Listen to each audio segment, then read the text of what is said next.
I've always been a fan of films that have been set within like one building complex. I mean, like one of my favorite action films of all time is like Die Hard.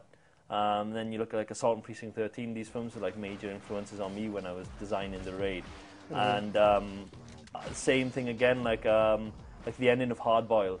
It's like 50 minutes all in that location inside the hospital. And so, yeah, it's like all of these different elements of different films have kind of influenced me then in making this film. And then there's also some pretty gruesome execution. I mean, a lot of bullets, even machetes, right? Yeah. So this is a movie that is proud to be for adults. Yeah, we decided not to hold back on this one. And it's very much made for adults. It's definitely not like a kid's movie by any stretch of the imagination. Yeah, I think it was one of those films where we decided to not really question ourselves while we made it. We wanted to kind of have a certain like creative freedom while we designed the choreography, and just whatever felt natural, that's what we do with the scenes then. But at the same time, like we wanted to design it in a way where the violence is aggressive, but not exploitative. So we show you stuff and make you react in a big way, but then we cut away and show something else. And of course, there's a lot of like martial arts. Yeah, I mean the main two guys that designed the choreography, Iko and Yayan, they do silat. That's their background. Their background is in silat.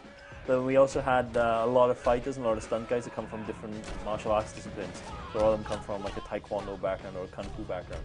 And the Joe Tazin, the guy who plays Jaka, one of the SWAT team leaders, he comes from a judo background. He's actually a national judo champion in Indonesia. And so when we were designing his fight scenes, we would sort of look to sort of incorporate his skill set and sort of fuse it together with what we designed in terms of the silat choreography.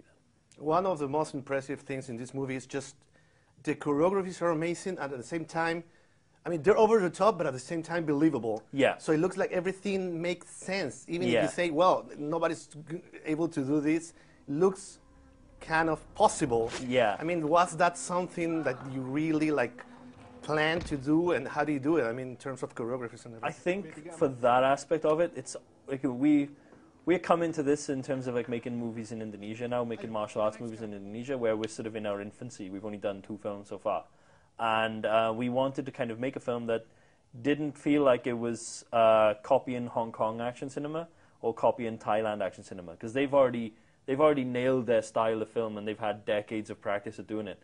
And one of the things that we decided to do then was to say, okay, well, let's do silat, but let's do it in a way that people feel like that it's real. So, I mean, like the duration of the fights is the exaggerated part. Like the fact that they can keep fighting for 3 minutes, 4 minutes, and take all those hits to the face and not get knocked out. That's the kind of like the bullshit. That's the exaggeration of it.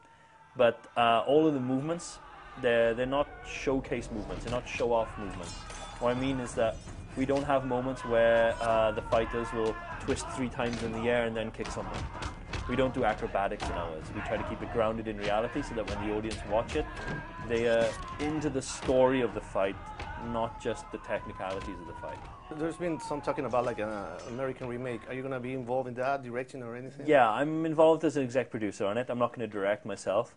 But the reason why is because I feel like in order for that remake to work, it needs to have a fresh pair of eyes take a look at it. I've already kind of exhausted my ideas of how to kill people in the room, you know? So I think it needs to have somebody else to kind of come on board and do it.